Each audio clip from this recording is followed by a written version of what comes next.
Hello, everyone, and thank you for joining us. My name is Laurel Page, and I am the Assistant Director of Events at the University of Colorado Boulder's Leeds School of Business. Welcome back to our sixth COVID-19 webinar series. These continue to be trying times, and here at CU Boulder, we have gathered our world-renowned faculty and alumni to provide frank and timely insights for life during the COVID-19 pandemic. Today is the third of six webinars in this COVID-19 related webinar series. To view upcoming webinars, please visit colorado.edu/business/alumni. Click the drop-down arrow and click Attend Online Webinars.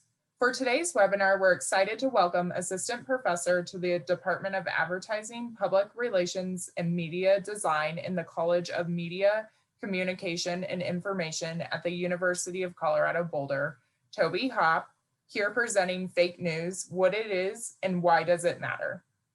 A few housekeeping items before we begin. First, if you have any questions now or during the presentation that you would like to ask Toby, please send a question through the Q&A interface. We will monitor questions as they are submitted, and Toby will respond to them at the end of the presentation. As a reminder, for optimum audio quality, we do have everyone on mute except for myself and our speaker. If you experience any technical difficulties during the webinar, please notify us through the chat interface and one of our support specialists will touch base. Lastly, a link to access the webinar recording will be sent to all registrants tomorrow, along with a survey link and supplemental resources from today's presentation. Now I am excited to introduce today's speaker. Toby Hopp is an assistant professor in the Department of Advertising, Public Relations, and Media Design in the College of Media, Communication, and Information at the University of Colorado Boulder. His research interests are broadly related to the uses and effects of digital and interactive media, the social and motivational factors that underlie uncivil online communication, and organizational transparency. Welcome, Toby, and thank you so much for being here. I am going to hand over the webinar controls to you now. Okay, hi everyone. I hope you're doing well. My name is Toby. I'm a professor here at CU. And before we get started with our presentation today, I want to say, we live in an extraordinarily anxiety-inducing moment with all the various things going on in the world around us. And so it is really my sincerest hope that you're all doing well. So there's that. Today, we're going to be talking about fake news, particularly in the context of the current moment. So, I thought it might be nice to start out by sort of defining what fake news might be, to talk a little bit about the various perspectives, both that come from academic researchers like myself, but also sort of the popular handling of fake news.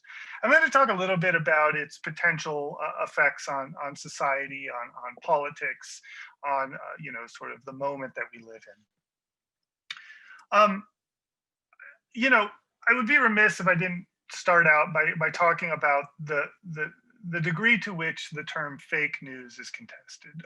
And I think it is quite a fraught phrase. I think, when I talk about the subject matter, I'm always a little bit conflicted on what the best way to describe this particular phenomena is. And so, of course, fake news is itself, if you think of the phraseology that we're employing here, it's highly subject to politicization.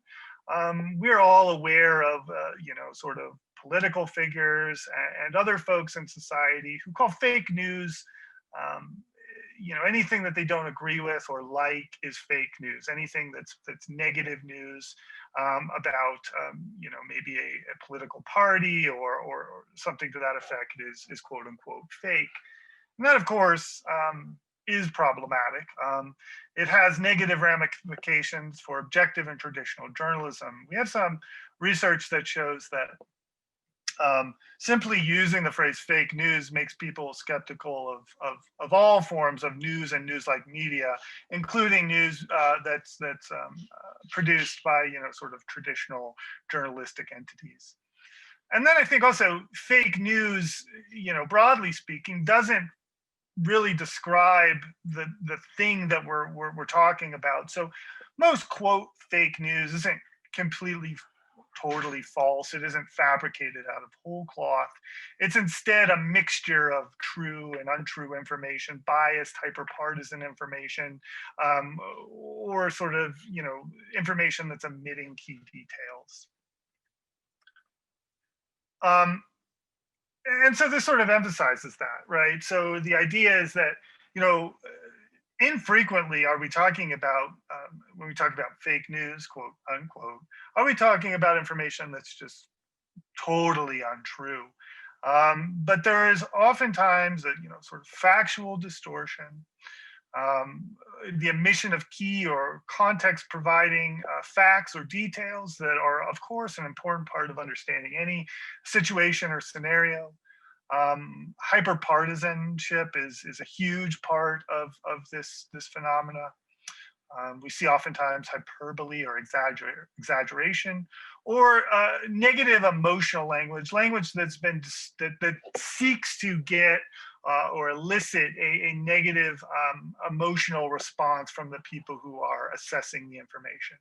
And so when we talk about fake news, broadly speaking, we're talking about a variety of different types of information that together don't ultimately provide, I would say, an objective or accurate depiction of a situation or scenario.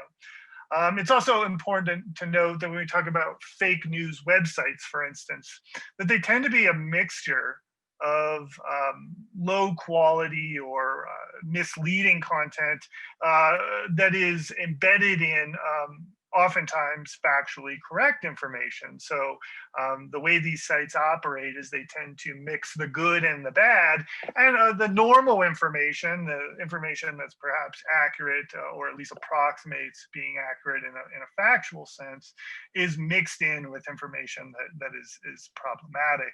And that's how these sites maintain some semblance of legitimacy.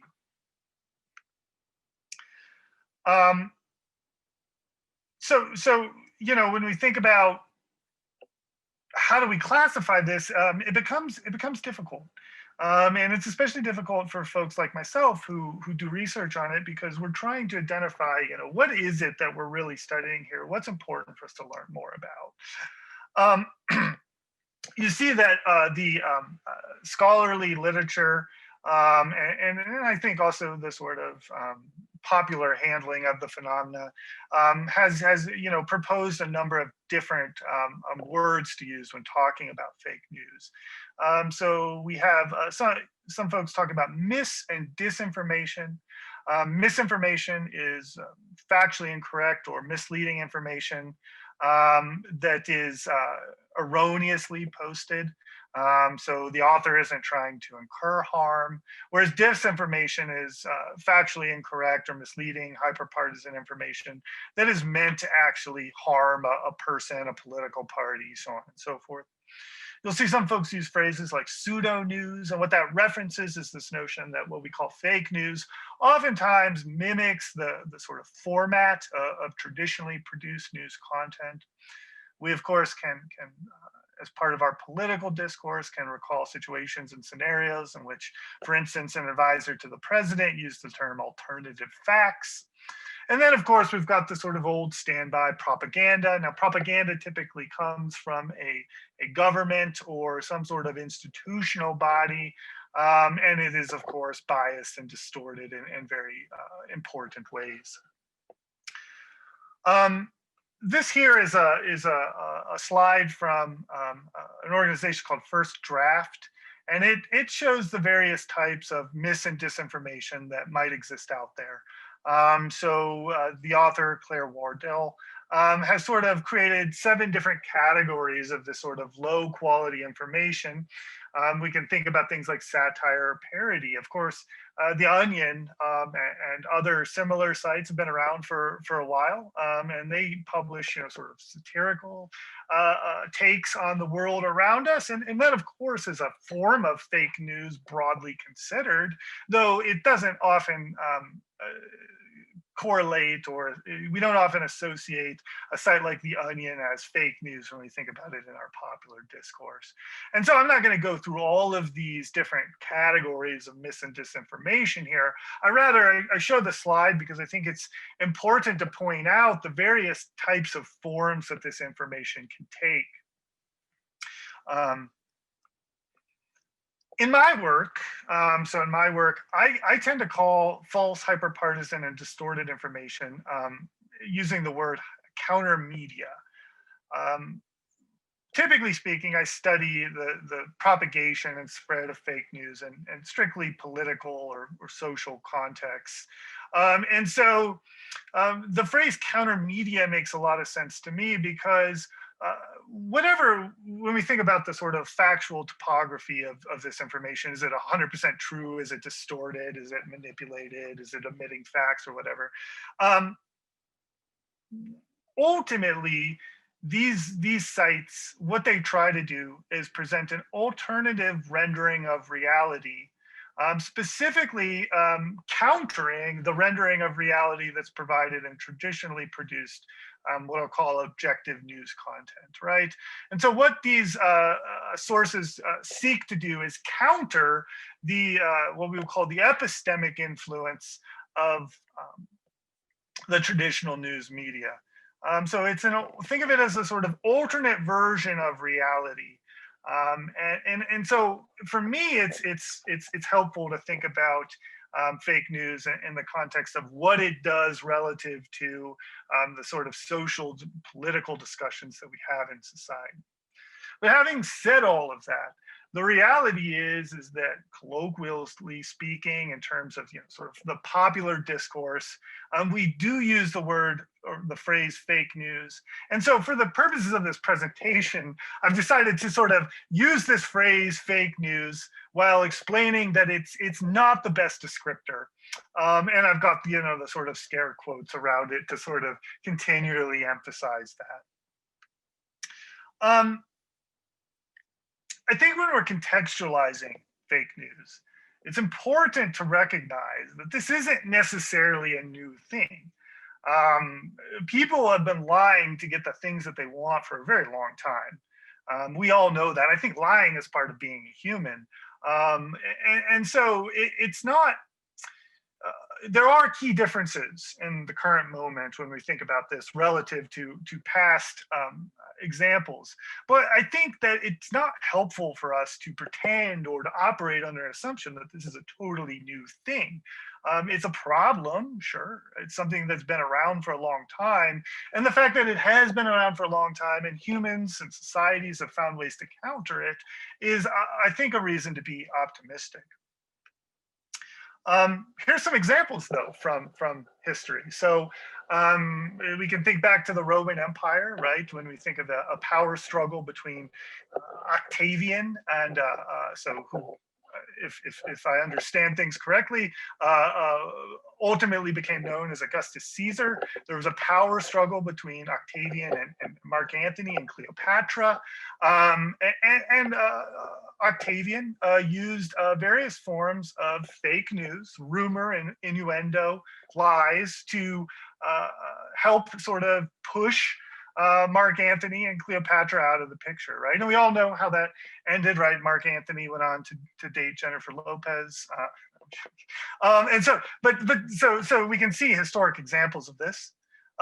We can think back into our own country's founding. So some of you may be aware of this, but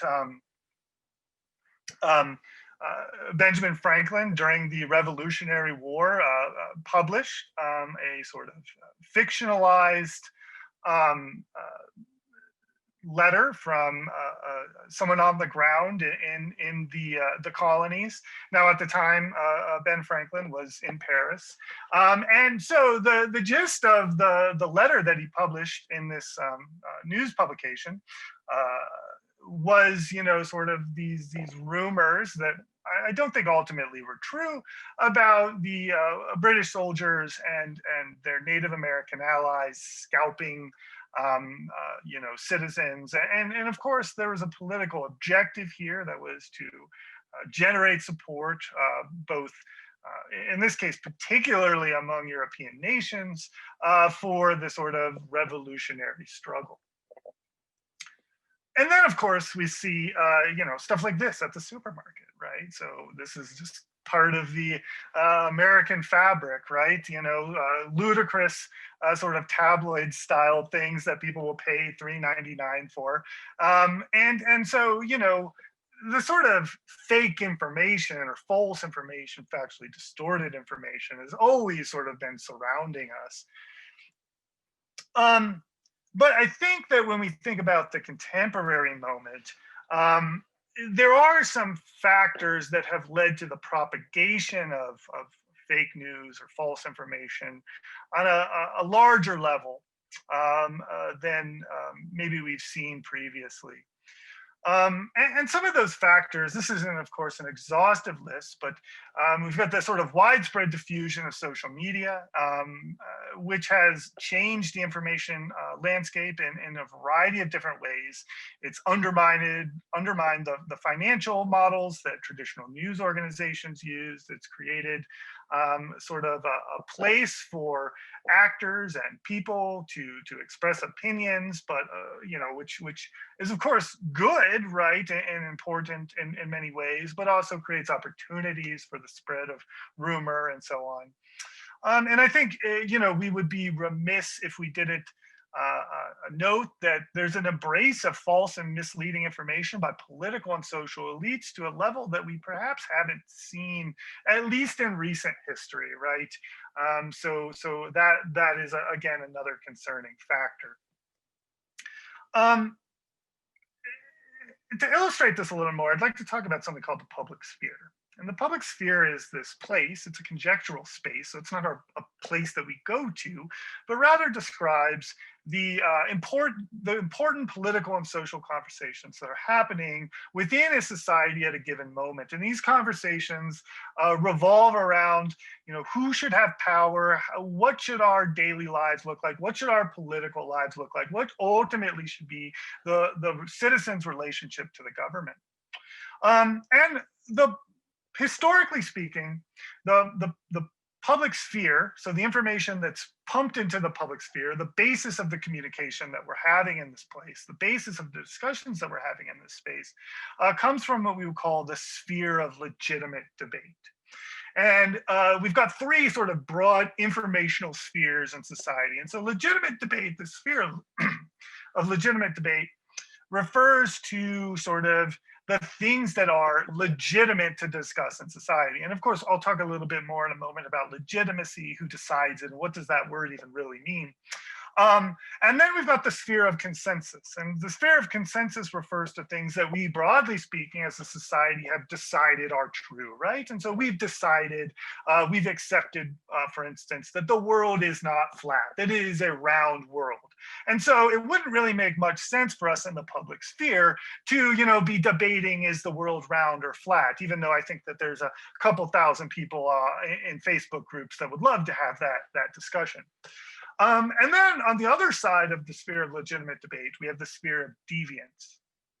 And deviance is information that we've decided is not, again, appropriate for debate. Oftentimes when we think of deviant conversations, we think of conversations about, white supremacy or anti-Semitism, or these really sort of ugly things in society that challenge our ability to operate as any sort of cohesive unit. Now, historically, journalists and media organizations were charged with protecting the realm of legitimate debate. And so when we think about the popular press, the traditional news entity in this country, we think about a normative institution that is charged with doing something called gatekeeping, and that's deciding what information is subject to legitimate debate and what information is should be kind of cast aside, either in terms of being thrown into the sphere of consensus or sphere of deviance. Now, when I talk about this, I sort of always get the question, well, why would, the media has been wrong before, the media has its biases, etc. And I agree with that. I agree that the media is not perfect. When we talk about the New York Times, for instance, we can point to critical areas where it's failed. My purpose of when I discuss this, or my intent when I discuss this, is not to argue that journalists and media organizations, as we traditionally have conceptualized them in this country, are perfect or are never wrong, but rather normatively, their objective is to try to present reality as we can best conceptualize it objectively. Now, of course, they can be incorrect, they can be wrong. I think we can look at high profile failures by organizations such as the New York Times when we think about the reporting that was done around the lead up to the Iraq war and weapons of mass destruction. I think you can certainly make an argument that the mainstream media organizations in this country don't represent certain perspectives. Sure, so it's not to argue that they're perfect, but rather that historically speaking, this arrangement has helped us much more than it has hurt us because of the normative functions of the traditional press. But as we've seen a sort of weakening of the traditional press, as we've seen a changing of the information landscape, these things have started to become jumbled together. And so we have now this spherical place, this public sphere, where our discussions are very inefficient, oftentimes ineffective, bogged down with discussing things that are of consensus, or perhaps more harmfully, we're sort of seeing the mainstreaming of ideas about excluding certain people, types of people from society, so on and so forth. I think that so I live in Erie, Colorado. So I live, 15 miles east of Boulder and about 20 miles north of Denver. And I think when we think about the sort of collapse of the modern press and the effects of that on society, I think that this area is actually a really good case study. So, up until 2009, Denver, which at that time was a much smaller city, had two very large news organizations. We had the Denver Post, but also the Rocky Mountain News. And these organizations each had newsrooms of hundreds of people. And these people were out chasing stories. They were trying to collectively decide what information the citizenry needed in order to make good decisions politically, to have smart conversations about the things that really matter. Now, of course, fast forward, 10, 11 years later, we have one news organization in Denver, the Denver Post, that is really operated by a skeletal crew of journalists who are doing, I think, a really good job. But there simply isn't the human power necessary to really report on a state as big and dynamic as the state of Colorado. And so when we talk about weakening of the traditional journalistic entity, we talk about things like that. And so people will always read the news, right? But now they're getting it from a diffuse body of sources. And in some cases, this can be good because there's certain perspectives that the traditional news hasn't always represented fairly. But it can also incur really problematic things in terms of, if we're talking about deviant information being injected into the public sphere. And so when I talk about deviant information, I oftentimes use that as another way of thinking about or describing quote unquote fake news. If you'd like to read a little bit more about these arguments, there's a recent publication that an essay that I wrote on this particular topic, and it's you can always email me if you'd like a copy. So we've talked a little bit to this point about what fake news is. We've tried to contextualize it historically and in the modern moment a little bit. And I next think it's important to talk about how this information might spread. Now, research at this point is fairly definitive in terms of who shares fake news. These folks tend to be older. They tend to be politically conservative or politically extreme, have low levels of trust in the traditional media, and have low levels of what I would sort of call social trust. So there's an idea that society itself is comprised of people who tend to be bad rather than good. Um, a study that I did recently on this topic, so looking at who shares this type of information, is a bit unique in some respects, insofar as we recruited a sample of folks, and we built a way to kind of track what they share on Facebook and Twitter. Basically, as a simple sort of harvesting tool, we of course did this all ethically. We very were really took great pains to inform people about what data we were collecting, what we were going to do with that information, and all the things that we would do to protect their privacy, so on and so forth. Which is really important in light of things like the various data use scandals we've seen with many platforms, including perhaps most notably Facebook. So we sort of collected their social media behavior, and then we asked them to complete a survey where we asked them questions about social trust, trust in the news, sort of political extremity, so on and so forth. And what we found was that, first of all, most people do not share counter media or fake news. The vast majority of people refrain from sharing that information. There are a small number of people that share a lot of it, right? So it's this idea that we're really seeing certain types of people serve as key distribution hubs for this information.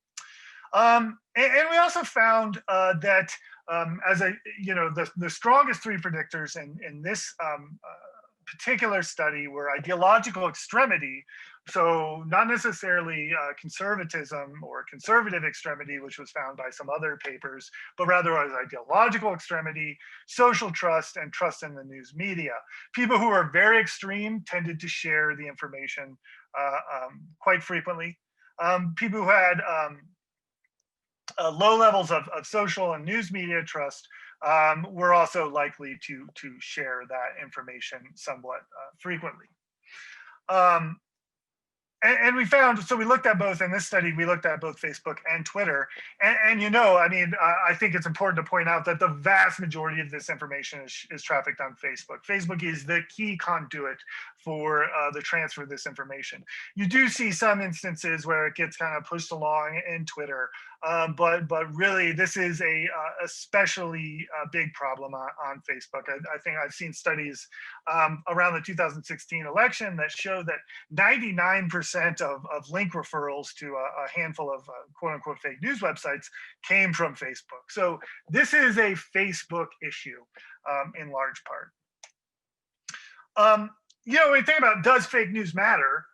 Well, I don't think that there's definitive evidence that shows that fake news or similar types of information have direct electoral outcomes, or at least they didn't in 2016. And so what I mean by direct electoral outcomes is someone read a piece of fake news and then they went and changed their vote. They voted in a way that this misleading information was telling them to do. But as I've been mentioning throughout this presentation, I think that fake news has real serious consequences for public discussion, debate, and deliberation, and that the outcomes of the quality of these discussions have major implications for the type of political system and world that we will live in. And so, one example of that, and this didn't exactly study fake news, but this study was a study that a colleague and I did where we looked at the Russian linked advertisements that were placed on Facebook during and around the 2016 election. And what's interesting about these advertisements is that they did not deal with the election in any real capacity, but they were instead divisive in terms of racial and sort of social identities. And what we found was that these advertisements had a much higher click-through rate than a typical advertisement might have on Facebook. So typically speaking, 1% of people who see an advertisement on Facebook, sometimes lower, will click on it. Oftentimes it is lower than 1%. But these advertisements, which were somewhat crude, I mean, they weren't sort of well done advertising in any way, shape, or form. They were very much like racially and socially aggressive. Oftentimes it would be like things like, hey, African Americans, this ethnicity group is trying to hurt you in some way, or hey, white people, this ethnicity group is trying to hurt you in some way. So very crudely done, but they had click-through rates of around 9%. And so oftentimes what this type of information does is stimulate us in a negative emotional way, which makes good faith conversation much more difficult. This is from a recent study done by some folks at Cornell, who I'm not affiliated with or associated with in any way. It was looking at misinformation in terms of the coronavirus, and it found that the president is this sort of global leader in terms of the spread of COVID-related misinformation. But beyond that is what the authors also found is much of the discussion that we had around COVID-19 on on social media talked about the president spreading misinformation. And so you see the breakdown of a sort of effective and efficient public sphere, right? The discussions we have aren't about addressing this problem that's killed almost, 250,000 of our fellow citizens, but instead about sort of who's spreading what bad information. And so that, again, that hurts the public discourse. One thing I want to really emphasize is there's no magic bullet or, immediate remedy for the fake news issue. It's a complex problem. And I think that too often in society, we get sort of led by our nose by people who present easy solutions to complex problems. This is a complex problem. It's not something that I have the answers in terms of how to solve it. I don't think anyone does. I think there are a bunch of people, a bunch of groups of people, a bunch of entities and organizations within the social organ that need to work collaboratively and collectively to solve this problem. And of course, as I said at the beginning of the presentation, it's never going to fully go away. That shouldn't be our goal. That should not be our objective, is to stop people from lying for personal or political gain, because that's something I think that lying is or distortion of the truth is just part of being a human being. And so the idea is how can we improve our public discussions? How can we make our public discussions more factual and in some cases less emotional, though emotional expressivity is an important part of, again, being human. So we shouldn't seek to disengage with that, but rather parameterize it and bound it. Current research on the fake news problem is sort of built around, I would say, like 4 different themes. So we're talking about regulatory mechanisms. So that's things that governments or platforms can do in order to best sort of halt the spread of this type of information. Literacy or knowledge intervention. So this is the idea of, can we inform members of the population in such a way that they are better able to identify this type of information, that they're better able to not spread it. Social mechanisms, right? So we're thinking about what are aspects of our social interactions that can inhibit the spread of fake news. So for instance, one thing that we do know is that when someone publishes on their, or someone posts on their Facebook page a piece of demonstrably fake or misleading information, if people push back on that, then that's going to make that person probably more likely to maybe take that piece down, but more broadly, and I think more importantly, to think a little bit more strongly about posting similar types of information in the future. And then, of course, psychological mechanisms, so aspects of the human psychological element that can be let's say, pushed in a certain direction to give people better tools to identify fake news. And some of the research that I've done has, or that I'm doing right now, is on these sort of psychological mechanisms. And so I'll talk a little bit here in the last couple of minutes of my presentation about a study that I've got sort of ongoing right now. So this is a study in progress, not necessarily a polished or perfect thing. But what I was interested in is this concept of fake news self-efficacy. So self-efficacy refers to our own internal capabilities to complete a task successfully.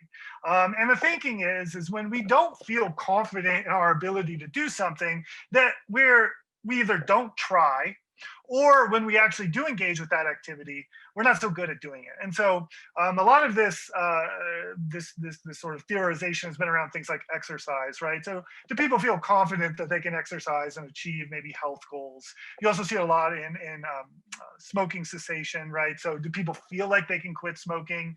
Because in order to stop smoking, you have to want to stop smoking, but you have to believe that you can kick this this habit that you don't want to have anymore.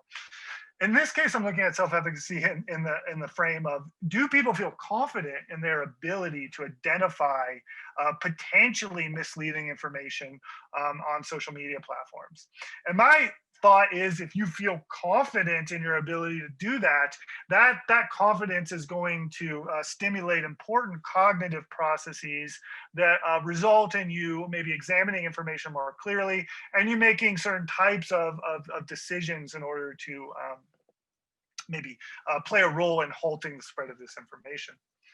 And so what I did was I showed a group of a little over 1,000 people, 6 sort of Facebook headlines that were judged by Snopes and PolitiFact and other sort of fact-checking organizations as obviously false. So there are things like 5G causing coronavirus deaths, which was a sort of conspiracy theory that was trafficked quite heavily during the spring. And then I also showed them 6 headlines that were taken just from traditional news organizations like the Washington Post. They tended to be non-controversial, right? They were just sort of factual reporting on things that were, things like the delays with the CDC test kits getting, sort of distributed. So these headlines were interspersed with one another. And what I asked folks to do was to make a sort of a credibility evaluation on each headline. So were they fake news? Are they not fake news? And then also to indicate how likely they would be to share that with their followers. So these were all Facebook users. And what I found was that this fake news self-efficacy variable, even when you account for things like political knowledge, media trust, age, all of these sort of traditional predictors or predictors that other folks have found as important parts of the sort of fake news sort of spread behavior, that when you take those into account, this fake news self-efficacy variable plays a really strong role insofar as it helped people better identify headlines that were misleading, and it helped them better identify headlines that were, factually correct. So they were able to properly classify these things in a much more robust way. And then I also found that the identification of something as potentially false, potentially misleading, biased, or problematic in some way had a strong role in folks not spreading that information, right? So the idea is you're sort of seeing and again, this isn't an experiment, so these aren't demonstrably causal effects, but rather sort of a working theory at this point. But it's this idea that fake news helps us better identify or better classify false and sort of, more traditionally produced news content. And that very much informs our sharing decisions. And so I think that self-efficacy can be one way forward in terms of spreading the halt of this information. And that's important because we use we use self-efficacy interventions in all areas of life. We use it to get people motivated to exercise. We use those interventions to help people quit smoking or to maybe kick a drug or alcohol addiction. So we've got a lot of different applications that already exist that are designed to build up people's sense of self-efficacy.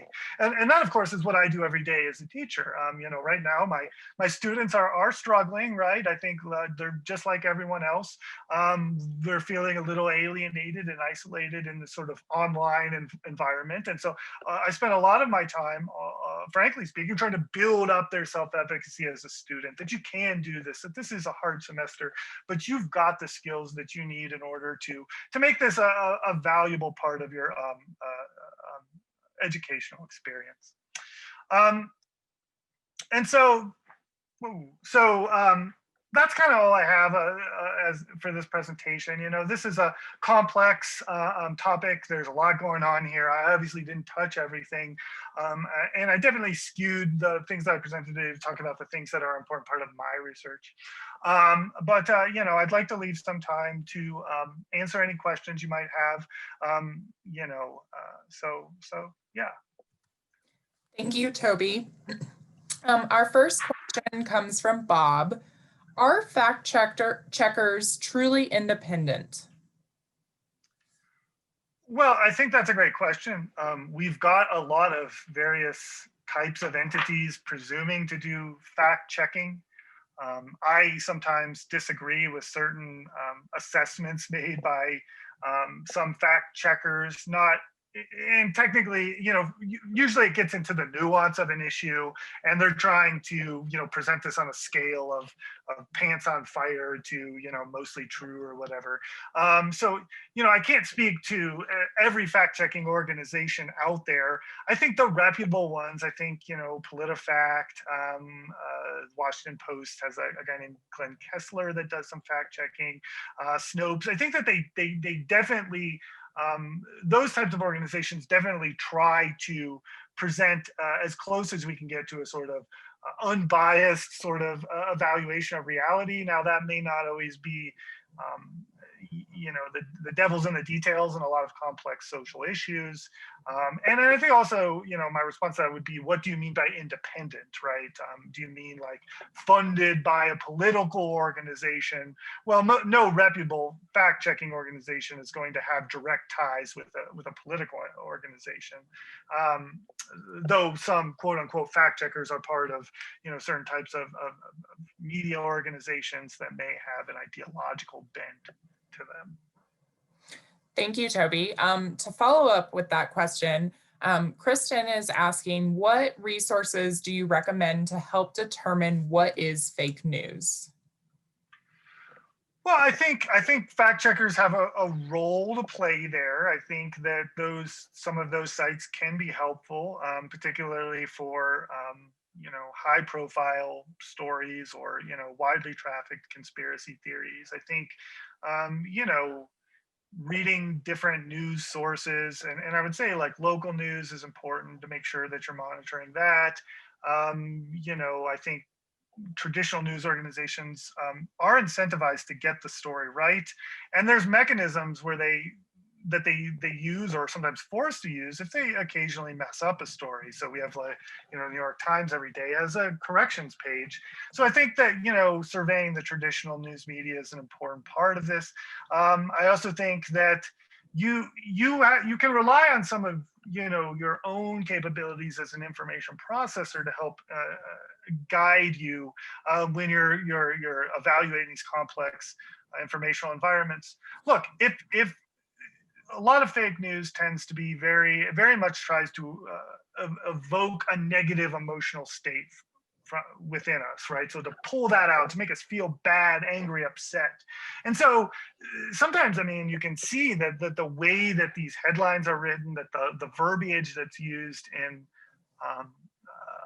copy text, if it's really trying to evoke a super negative emotional state from, you know, within you, then you might want to step back and say, hey, well, you know, maybe this is misleading. Maybe I need to sort of cross-reference some of this. So I don't think that there's one. As I said, this is a complex problem. I think much of fake news sort of spreads because it mimics sort of what we have accepted as, you know, traditional fake news or traditional news content. So it's deceptive in that way. And so sort of cross-referencing, relying on yourself, using fact checkers, news organizations, a variety of different sources, and kind of coming to a decision on your own, I think is sort of one way that you can make sure that you're being or that you're engaging with and believing things that have at least some, you know, sort of basis in empirical, you know, the empirical world that we all live in. Thank you, Toby. Do you think, or this question comes from Dominic, do you think Section 230 will be repealed, and what will the effects be? Well, Section 230, for those of you who aren't aware, speaks to the degree to which a platform is responsible for the content that appears on it. So if you think about the traditional news media or the traditional media as a whole, CBS, for instance, CBS is responsible for the information that appears on its channel. The social media platforms aren't currently responsible for the information that appears on these sites. And we've seen, the president has tweeted about Section 230, so on and so forth. I personally am open to sort of some reform in terms of 230. This isn't a core area that I study, but nonetheless, I would say that platforms should be responsible in some way for the information that appears on their sites. However, I think if 230 was repealed or reformed or whatever it might be, it would lead to organizations, social media platforms, perhaps acting in a more conservative way, right? So using more content moderation rather than less, because if they are, of course, financially or legally culpable for things that appear on their website, then there's an incentive, right, to ensure that certain types of things aren't posted. If I had to guess, and again, I'm not a legal scholar, I'm not a media law scholar, anything like that, but I had to guess, if something like that happened, it would lead to the platforms becoming a little bit more conservative in what they allow conservative in terms of stringent, in terms of what they allow to appear on their platforms. Thank you. We have a question from Margaret. So she is very fascinated by your statement that the goal shouldn't be to completely rid of fake news. Can you expand on this a little bit more? What do we protect or uphold when our goal is not to completely eliminate fake news? I mean, I think I was speaking more broadly on the term of like lying and people not telling the truth is of course just part of society. It's not my favorite part of society. It's not a part of human nature that I particularly love, right? I mean, it's not something that we celebrate as sort of an aspirational value, but we do know that it is, deception has been part of human communication since we've had humans. And so, of course, I want us to, sort of do our best to eliminate fake, false, misleading, hyper-partisan information. I'd love for us to live in a world where we all have a sort of shared set of facts. But I think that what we should be oriented towards is really addressing what is the most problematic content that we're seeing right now. How is that content spread? And what can we collectively do in order to minimize the diffusion of that information throughout society and limit its sort of migration into the important political conversations that we have. And so part of that's me being realistic is understanding that there's always going to be those sort of operators that want to manipulate the current narrative in such a way that's politically or personally beneficial for them. We should become, I believe, we should work towards being more cognizant of that fact and try our very best to identify information that presents problems, that's harmful to people, and try to keep that as best we can out of our public discussions. And saying all that, I wish I had a better answer for what the ideal solution would look like. What kind of society, what should society look like ideally in 10 years from now in terms of information quality and credibility?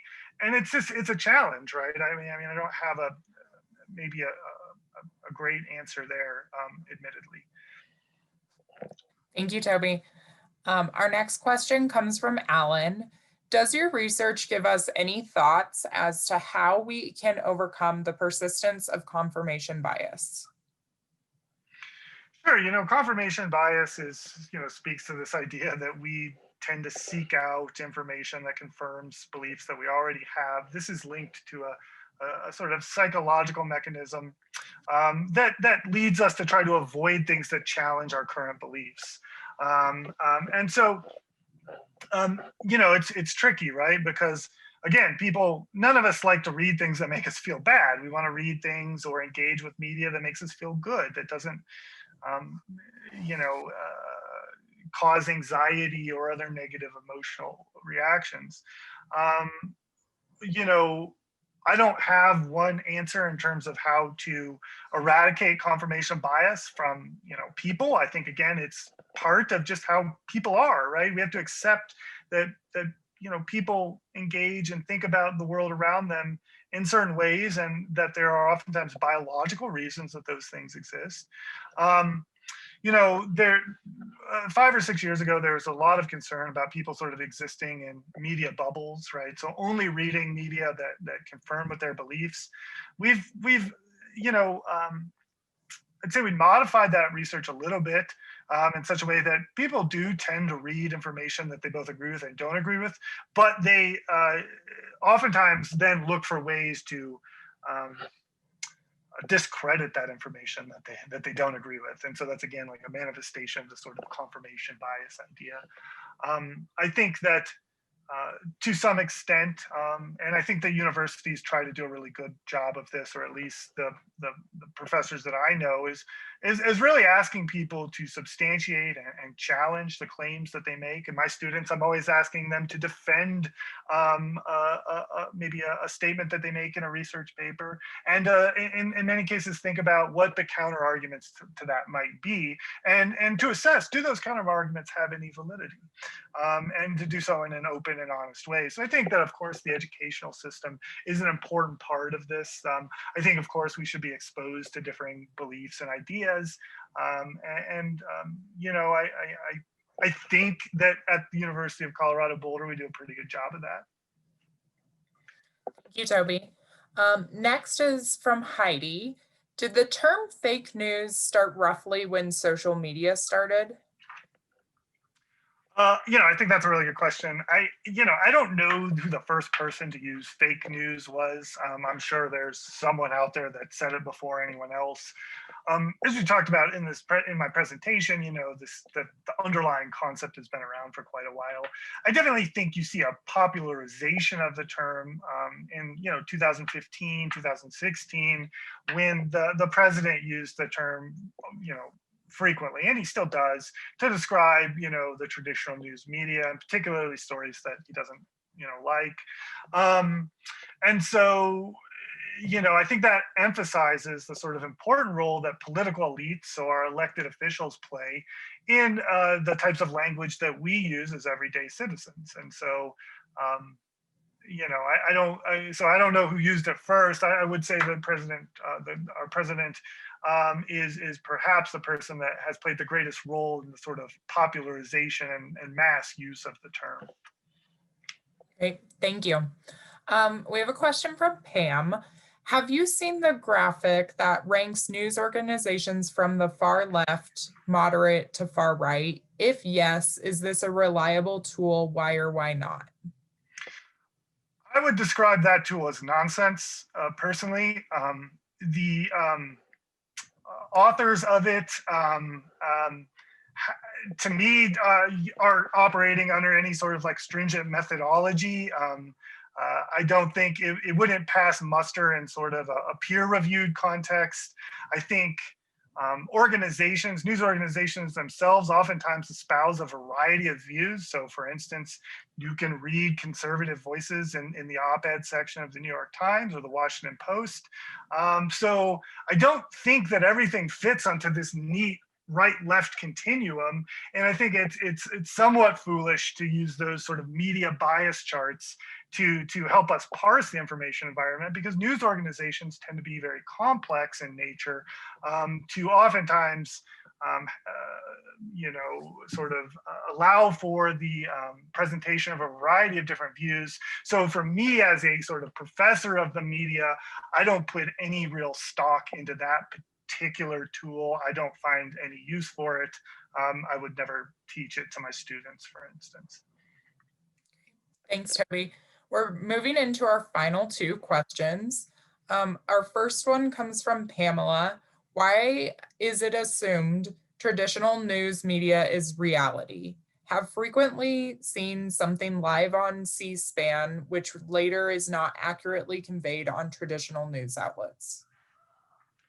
Well, I don't think that I made the claim that the news media is a sort of perfect arbiter of what is true or not true. I think that broadly speaking, they're incentivized by the sort of normative underpinnings of the field itself to try to present reality as they best understand it at a given point in time.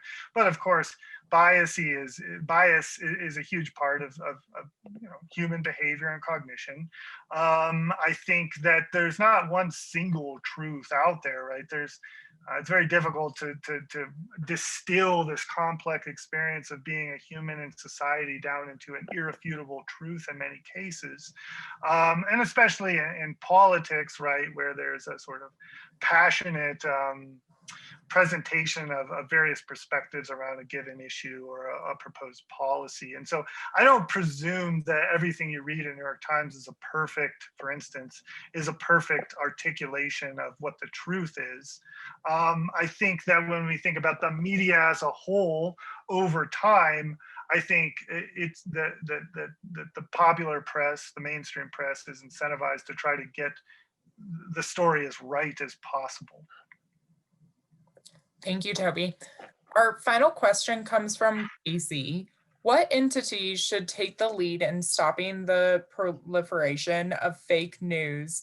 Government, regulatory agencies, academia, news organizations, social media organizations, etc. Well, that's a great question. And I think that we all have a role to play. I think that, it always gets a little bit tricky when we start to talk about government regulation of political speech, because political speech is an important part of our national identity. And for the government to control that or to determine what is and is not appropriate is very, very tricky. The platforms themselves need to do a better job. I think that Facebook and Twitter, I think they both sort of ignored the problem for a little bit too long. Now you see they're trying to address some of these claims that are being made around the current election, and some of that's clumsy, right? Like Facebook, for instance, stopped accepting advertisements from political campaigns this week. And so you could buy, if you're, the Trump or Biden campaign, you could have bought a ad space for this week up until I think Monday. And it'll run through the election, but there's no new ad purchasing. That's sort of a clumsy rule, because what is a political ad? What's not a political ad? These things get a little bit tricky, but the platforms need to come up with some sort of consistent way of addressing this, and consistent policies that are applied to all users, right? Not just users with a bunch of numbers at the end of their name, but the users with the blue checks as well. I think we as people need to maybe think about what we're sharing, and to think about what we're reading, and to perhaps avoid, as we talked about earlier, things like confirmation bias. We should, sort of be trying to I think we as consumers of information should incentivize organizations to try their very best to provide an objective rendering of reality rather than a hyper partisan or super biased rendering of reality. So I think we all have a role to play. But again, as I said, this is a complex problem. I don't have, sort of some sort of, magic solution to the problem. I think it's going to take, most importantly, it's going to take the will to fix the problem. And that will has to come from our elected officials. That will has to come from organizations that operate social media platforms. That will has to come from us as citizens. And so absent of that desire to actually address the problem from various aspects of society, it's going to persist. Thank you, Toby. And thanks so much for everyone joining us for today's presentation. And again, thank you to Toby for this great information. At this time, we invite you to provide your feedback on the webinar by answering the following poll question. On a scale from 1 to 10, how likely are you to recommend this webinar to a friend or other CU Boulder alumni?